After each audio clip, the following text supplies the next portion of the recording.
Hey bonjour! Aujourd'hui, on va réfléchir à l'intérêt de tuer ou non ces personnages dans son histoire.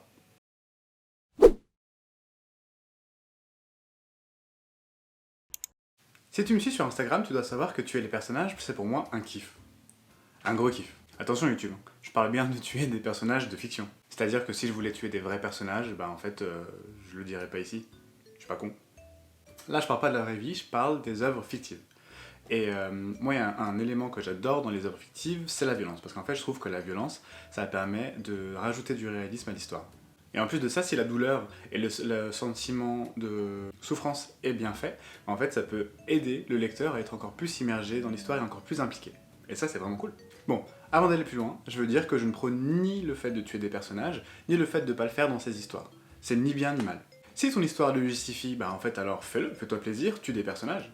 Par contre, si tu veux tuer des personnages juste pour tuer des personnages parce que ça fait bien ou parce que t'aimes bien ça, bah en fait, ça va être comme tous les aspects de l'écriture qui sont forcés, ça va être creux. Par contre, si c'est bien fait, alors là, vraiment, c'est jackpot. Je peux pas parler de tuer des personnages sans parler du maître dans la discipline, je pense. C'est... Roulement de tambour. Charles Martin. Ah oui, c'est le king du tuage de gens dans les histoires. Imagine la scène... Bon, je vais spoil là. Je vais mettre un panneau, là, à partir de là, je spoil. Si t'as pas vu Game of Thrones ou pas lu Game of Thrones, je te mettrai un endroit sur la vidéo où le spoil sera fini. Mais en tout cas, si tu n'as pas lu et que tu ne veux pas être spoil, va-t'en d'ici.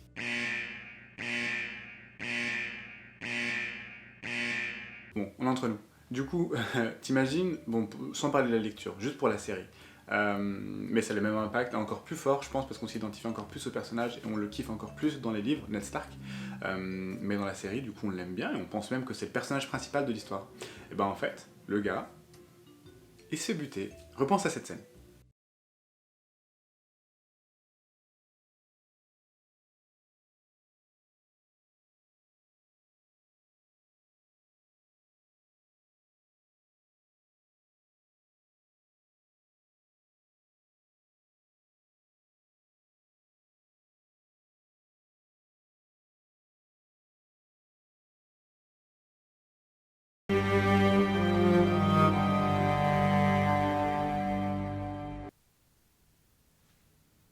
Non, je pleure pas, c'est toi qui pleures.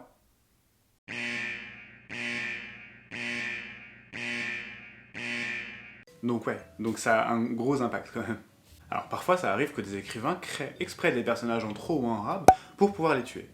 Je suis pas forcément fan de cette méthode. Mais attends, le gros problème c'est de se rendre compte en fait dans son histoire qu'un personnage ne sert à rien ou ne sert pas autant que prévu. Et du coup pour s'en débarrasser, ben l'écrivain peut décider de le buter. Parce que du coup il dépasse et on le dégage. Je suis pas fan, je suis encore moins fan de ça. Parce que du coup, si le personnage n'est pas nécessaire à l'histoire, bah c'est qu'il a rien à faire dedans. Faut pas le tuer pour le faire disparaître. Il faut qu'il n'existe pas. C'est-à-dire qu'il faut refaire l'écriture, je pense. C'est chiant, c'est un gros effort, etc. Parce qu'on a écrit beaucoup, il est là, le mec, donc faut tout réécrire. Mais si tu trouves que le personnage ne sert à rien dans son histoire, bah en fait, faut pas le tuer. Il faut qu'il n'existe pas. Il faut qu'à la base, tous tes personnages aient un rôle. Et que la mort, si jamais il devait mourir, apporte quelque chose à l'histoire, et que ce ne soit pas un genre d'appendice. C'est l'histoire, ça fait partie de l'histoire, c'est pas un truc en plus, c'est pas une annexe. C'est l'histoire qu'on ampute d'un personnage pour une raison, et en fait, la mort de ce personnage-là va faire évoluer ton histoire, et va la faire avancer. C'est quand la mort de ton personnage sert l'histoire que sa mort a du sens. Sinon, c'est juste une décoration, un artifice. Un artifice. Sinon, c'est juste une décoration et un gros artifice, quoi, pour faire beau.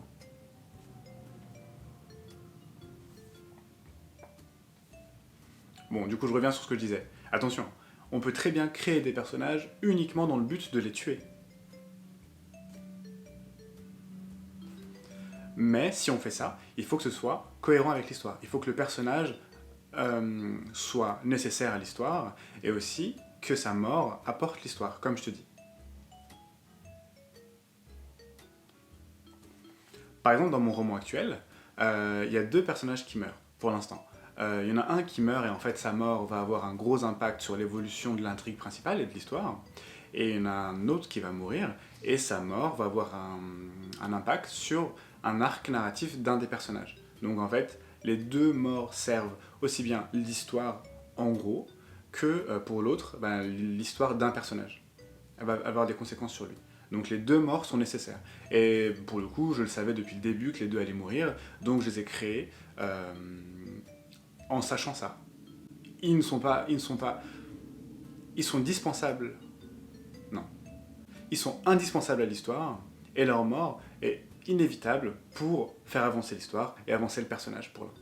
Un des problèmes de planifier la mort d'un des personnages, c'est qu'en tant qu'écrivain, on peut s'y attacher. Et du coup, peut-être remettre en question le fait de devoir le tuer. On y est attaché, on a de la sympathie pour le personnage, et du coup, on se demande, est-ce que ça vaut vraiment le coup de le tuer? La réponse, oui. Oui, bute-le, surtout si tu l'as kiffé. Si tu as prévu dès le début de la conception de ton histoire que ce personnage-là meurt, et que tu t'y attaches au fur et à mesure de l'histoire, raison de plus pour le buter. Je vais t'expliquer pourquoi. Si tu t'es attaché à ce personnage-là en tant qu'écrivain, c'est très possible que ton lecteur va aussi s'y attacher. Donc, une mort, pour qu'elle ait un impact, il faut qu'elle touche le lecteur. Qu'elle fasse avancer l'histoire, d'accord, mais si c'est un personnage qu'on a vu une fois, bah en fait, si ça fait avancer l'histoire, bah en gros, oui, ça fait avancer l'histoire, mais je m'en fous, moi, je connais pas ce mec, ou cette meuf. Du coup, ça sert le but principal, mais t'enlèves un gros côté de l'impact émotionnel que peut avoir la mort sur ton lecteur. Et il faut que ton lecteur soit sensible et kiffe le personnage pour qu'il se rende compte en fait que le fait qu'il meure, ce soit un gros truc. C'est un big deal en fait, c'est pas juste quelqu'un qui meurt. En fait, c'est un gros personnage qui a un rôle, qui a une vie, qu'il connaît et qu'il a appris à connaître au fil des pages. Bah en fait, si ce personnage-là meurt, là, on est dans du costaud. Et là, ça fait mouche en fait. Donc là, ça va avoir un véritable impact émotionnel sur ton lecteur. Alors, bien sûr qu'il faut le faire, parce que cette mort aura vraiment, vraiment doublement du sens. Donc là, tu passes en mode Charles Manson et tu le butes. Cease to exist. Just come and say you love me. En y repensant, il était taré quand même ce mec. Give up your world. Come on. A priori, si t'as bien préparé ton histoire, tu devrais avoir pas mal de recul avant d'arriver à ce moment-là. Parce que tu sais effectivement qu'il va mourir, même si tu t'y attaches, en fait tu sais et tu te prépares mentalement au fait qu'il va mourir. Bon, par contre, si t'es un jardinier, en fait tu vas l'apprendre le jour même qu'il va crever ce personnage-là. C'est-à-dire que ce sera ta grosse surprise, t'es en train d'écrire, et là genre, ah merde, en fait il va mourir lui, il va mourir genre là, bah tu savais pas, bah tu vas devoir faire avec. Peut-être dommage, mais en tout cas tu vas pouvoir te rendre compte de première main si la mort est vraiment efficace et si elle a un impact émotionnel, tu vois. Donc tu seras vraiment ton alpha lecteur dans un sens. En sachant qu'il faut garder en tête le fait que si le personnage meurt, il faut que ça serve l'histoire, et un gros bonus, mais très nécessaire, il faut que ça ait un impact émotionnel sur le lecteur. Donc là, ça, je parle de personnages différents, mais du coup, on peut se poser la question du héros. Est-ce qu'il faut tuer le personnage principal de son histoire? Je vais avoir un avis très tranché, et je vais dire, ça dépend. J'aime bien susciter le débat. Non, plus sérieusement, en fait, ça dépend de beaucoup d'éléments. Il n'y a pas de oui ou de non, enfin en tout cas, je pense pas. Ça dépend en fait du genre de ton roman. Par exemple, si tu écris une dystopie, un thriller ou un polar, ou encore un livre avec un point de vue multiple, alors là oui, la mort de ton personnage principal peut être attendue. C'est-à-dire que c'est un genre dans lequel on est prêt à accepter le fait que à peu près tout le monde puisse mourir, vu qu'il y a des dangers en fait. Et c'est peut-être même pour ça que les lecteurs lisent, pour le frisson qu'ils peuvent ressentir. Après, il y a d'autres genres, comme par exemple les récits d'aventure, ou de romance, ou d'adolescents, ou de jeunesse. En fait, là, on s'attend pas à ce que le personnage principal meure. C'est-à-dire que c'est complètement contre-productif, en fait. Imagine, bon là c'est un film, imagine si Indiana Jones était venu à mourir dans les films. Moi, je veux pas vivre dans un monde où Indiana Jones meurt. Je suis désolé. Pareil pour Harry Potter, en littérature jeunesse.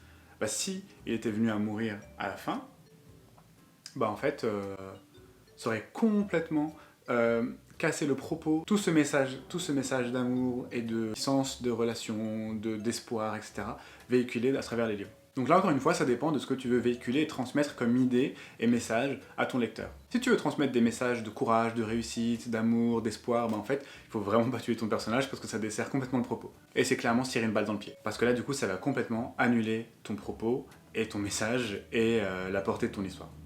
En revanche, si tu écris les genres que j'ai dit tout à l'heure, bah là, le lecteur, en fait, il a inconsciemment ou consciemment conscience du fait que tous les personnages peuvent mourir. Ça, en fait, ça va remettre en cause l'aspect même et la nature même de la mort. Parce qu'en plus de tout ce que j'ai dit, il faut que le lecteur ait un certain sens de la perte. Et il faut créer, du coup, un lien entre ton personnage, peu importe si c'est le principal ou des secondaires, et ton lecteur. une des grosses morts de la littérature moderne, donc attention, je vais te spoil. C'est-à-dire que là, à partir de maintenant, va-t'en, et je vais mettre un autre panneau dans la vidéo pour t'indiquer que c'est fini. Donc par exemple, dans Harry Potter, on suit pendant 6 tomes Harry, du coup, le trio là, mais on suit aussi Dumbledore. C'est un personnage qu'on apprend à bien aimer, au même titre que les personnages le découvrent, bon, surtout Harry, et en fait on le découvre en même temps qu'eux, et du coup on s'y attache au même moment, et en même temps que eux s'y attachent. Donc c'est un personnage, globalement, tout le monde kiffe Dumbledore. Donc moi j'étais pas prêt à sa mort, je savais pas, donc j'y ai pas cru. Moi j'ai vu les films, j'ai pas lu les livres, mais je croyais pas, je savais pas qu'il allait mourir, j'y croyais pas, c'était un refus, j'étais dans le déni total. Mais en fait là, c'est une excellente illustration d'une mort qui sert une histoire. Bah, par exemple là, la mort de Dumbledore permet à Severus de convaincre tous les mange-morts du fait que c'est bien leur allié. Là, ils n'ont plus de doute, et du coup, il est clairement tellement bien inscrit dans les lignes ennemies. Plus personne ne doute en tout cas de son allégeance. Et plus personne ne doute du fait qu'il soit bien au service de Voldemort. Donc là, c'est une mort d'un personnage super important. Il aurait pu tuer d'autres personnes, mais s'il avait tué, je sais pas moi, le prof de musique, on s'en fout. C'est genre, bah, ah merde, dommage. Là, il tue Dumbledore, c'est-à-dire que c'est censé être le boss du game. Bah lui, il meurt. Et sa mort, non seulement, donc là, il y a un impact émotionnel, mais en plus de ça, sa mort, eh ben, elle a un excellent intérêt dans l'histoire. George Martin, pour reparler de lui, il parle du fait que, il parle de la plus grosse erreur, selon lui, commise par Tolkien. Il parle de la mort de Gandalf. Et pour lui, en fait, il pense que l'erreur de Tolkien, la plus grosse erreur de sa carrière, c'était de faire ressusciter Gandalf. C'est-à-dire que Gandalf, c'est un personnage qu'on a connu à ce stade-là dans le Hobbit, et dans le tome 1 du Seigneur des Anneaux.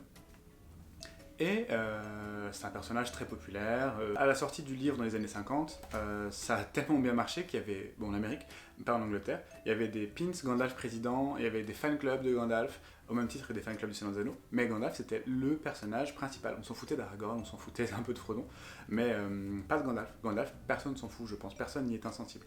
Et du coup, selon lui, la mort de Gandalf était la chose la plus puissante faite par Tolkien, mais le fait qu'il le ressuscite, bah en fait, ça a complètement annulé l'impact émotionnel que ça a eu. C'est-à-dire que pour lui, c'est une genre de trahison.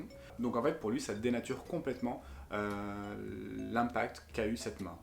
Je peux comprendre, parce que les personnages souffrent, parce que un de leurs amis, camarades, père, mère, on s'en fout, est mort. Du coup, le lecteur ressent quasiment la même chose, si c'est bien fait par l'écrivain. Et en fait, le fait de le faire ressusciter, bah, ça annule complètement toute cette charge émotionnelle. C'est un peu comme l'équivalent pour une série, de quand tu regardes une série et qu'on te dit dans le dernier épisode, bah en fait tout ça c'était qu'un rêve et ça n'a pas vraiment existé. Il y a un gros sentiment de frustration, de trahison qui s'installe chez le lecteur. Du coup là, bon pour le coup c'est les spectateurs. Mais du coup c'est en fait pourquoi j'ai regardé ça en fait si tout ça n'était pas réel. Voilà, donc tous ces éléments là en fait expliquent la raison pour laquelle il faut tuer ces personnages si ça a du sens dans ton histoire, mais aussi si ça provoque un impact émotionnel. Mais le plus important, c'est que ça ait du sens dans ton histoire. Je vais te donner une de mes pépites. C'est le site de Dead Meat Fandom.